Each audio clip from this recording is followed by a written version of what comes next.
जब तुम किसी को देखते हो और उसके प्रति खींच जाते हो, तुमको बात समझ में नहीं आती, खींच जाते हो, इसका नाम आकर्षण है। तुमको लगता है कि कुछ मैग्नेट की तरह खींच रहा है तुमको। इस अभी बात आगे बढ़ी नहीं है। जैसे सीता जनकपुर में राम भ्रमण कर रहे हैं और वहाँ सीता आई है और राम खींचे चले जा रहे हैं। लक्ष्मण से कहते हैं कि लक्ष्मण, ये मुझे समझ में नहीं आ रहा, मुझे कुछ कुछ हो रहा है। तो लक्ष्मण कहते हैं कि भैया हमें तो अनुभव नहीं है, आपको क्या हो रहा है? बोले कि सीता देखो, मेरा सहज बैरागी मन, मैं किसी कन्या को देख करके कभी आकर्षित नहीं हूँ, मैं तो सहज बैरागी हूँ, लेकिन सीता को देखने के बाद मेरे भीतर कुछ कुछ हो रहा है, मेरा मन कर रहा है मैं बार बार देखूं, छुप छुप के देखूं, नजरें जरा छुपा छुपा के देखूं। ऐसा तो मुझे कभी नहीं हुआ था। ये इलू इलू कुछ कहने का मन कर रहा है। इसका नाम आकर्षण है। और याद रखना, ये जो आकर्षण होता है, कभी कभी आकर्षण तुम जानते भी नहीं हो, और ये आकर्षण तुमको, तुम्हारा स्पिरिट गाइड होता है। हर व्यक्ति का एक स्पिरिट गाइड है जो तुमको हेल्प करता रहता है। हर व्यक्ति महाजीवन प्रज्ञा में जब 3 दिन के लिए आओगे तो तुम्हारे स्पिरिट गाइड से तुम्हारा परिचय कराएंगे, कौन है तुम्हारा स्पिरिट गाइड। तो वही सीता को भी उधर से वाटिका में मंदिर में भेज देता है, इधर से राम को भेज देता है और दोनों को मिलन करा देता है। ठीक। तो आकर्षण का मतलब है किसी को देख के तुम्हारे भीतर कुछ उथल पुथल होने लगा, कुछ पूर्व जन्मों का कुछ होगा, ऐसा भी होता है। कभी कभी किसी को देख के तुमको विकर्षण होता है, मन करता है कि इससे दूर चले जाए। तुम कभी पहले परिचित भी नहीं थे, लेकिन फिर भी तुमको ऐसा लगने लगता है कि ये पता नहीं कौन सा है। हो सकता है पूर्व जन्म में कहीं दुश्मनी रही हो तुम्हारी, उसको देखते ही लगेगा कि कहाँ से हटे यहाँ से। ठीक उसका उल्टा आकर्षण। मैं ये नहीं कहता कि हर बार पूर्व जन्म के कारण होता है, ऐसा तो नहीं, लेकिन अधिकतर होता है। तुम्हें आश्चर्य होगा कि अधिकतर आकर्षण का कारण कहीं तुम्हारे पास्ट लाइफ में होता है।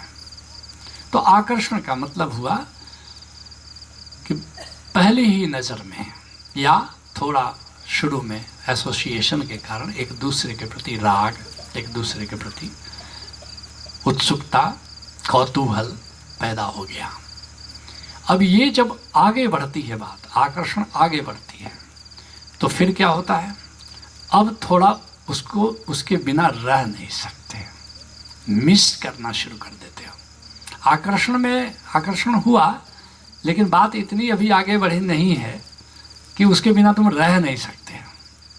लेकिन जब बात आगे बढ़ती है, क्योंकि आकर्षण होते होते होते एक स्टेज ऐसा होता है कि वो सर्वाधिक सुंदर लगने लगता है। ठीक।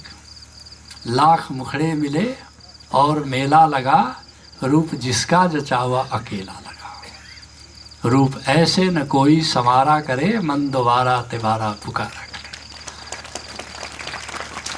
जिसको तुम प्यार करते हो वो सर्वाधिक सुंदर हो जाता है, और सर्वाधिक सुंदर नहीं हो, इसका मतलब उसके सौंदर्य में कुछ कमी नहीं है, तुम्हारे प्यार में कमी होगी। लाख मुखड़े मिले और मेला लगा, रूप जिसका जचावा अकेला लगा। अब तुम खींचे चले जा रहे हो, तुम अपने वश में तुम्हारा मन नहीं रहता, ऐसी हालत हो जाती है। चांद सा हुस्न है तो गगन में बसे, फूल सा रंग है तो चमन में हंसे। भाई हमें क्यों परेशान करते हो? चांद सा हुस्न हो तो गगन में बसो, फूल सा रंग है तो चमन में हंसो।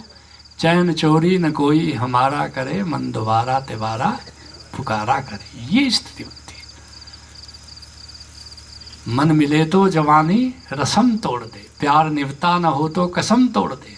यूं बिछुड़ कर न रतियां गुजारा करे, मन दोबारा तिबारा पुकारा करे। बिल्कुल बेबस हो जाते हो।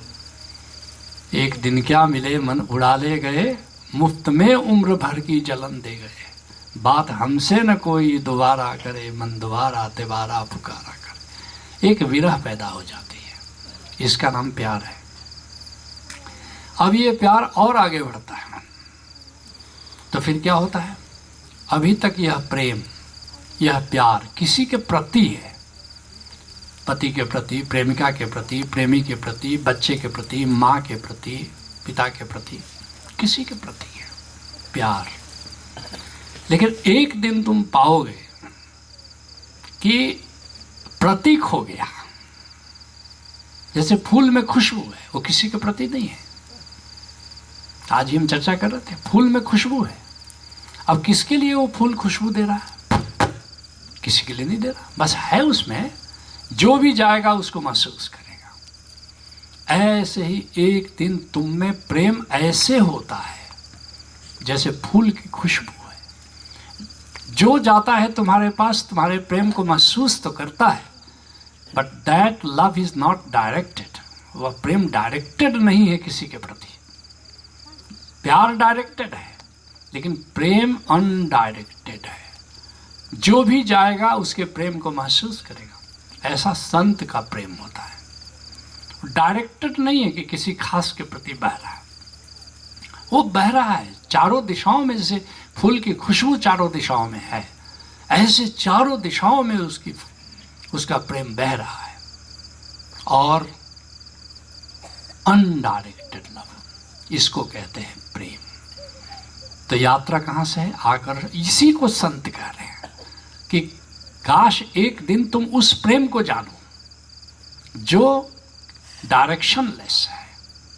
और जिस दिन डायरेक्शनलेस प्रेम को जान लेते हो, तुम प्रेम ही हो जाते हो। इसलिए ओशो एक बड़ी प्यारी बात कहते हैं, ज्ञान से प्रभु जाना जाता है, प्रेम से प्रभु हुआ जाता है।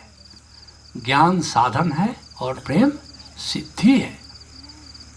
लेकिन बात तो आकर्षण से शुरू होगी। लेकिन देखो, आकर्षण एक कीचड़ की तरह है, लेकिन आकर्षण के कीचड़ में ही प्रेम का कमल खिलता है। तुम सोचो कि हम तो कमल से मतलब है, हमें कीचड़ से क्या मतलब है? आहार में कमल खिला हुआ है, जाके देखो सुबह सुबह कितना सुंदर। लेकिन तुम ये भूल गए कि उसकी जड़ कीचड़ में है। आहार की जो कीचड़ है, जहाँ पानी बहुत साफ है, नदी में कमल खिलते देखा है? नहीं खिल सकता, साफ पानी में नहीं खिल सकता, कीचड़ रहना चाहिए। आकर्षण माना कि कीचड़ की तरह है, मगर उसी आकर्षण के, उसी राग के कीचड़ में ही प्रेम का फूल खिल सकता है। तो यात्रा, धर्म की यात्रा, ध्यान की यात्रा, साधना की यात्रा आकर्षण से शुरू होती है और प्रेम पर जाकर पूर्ण होती है।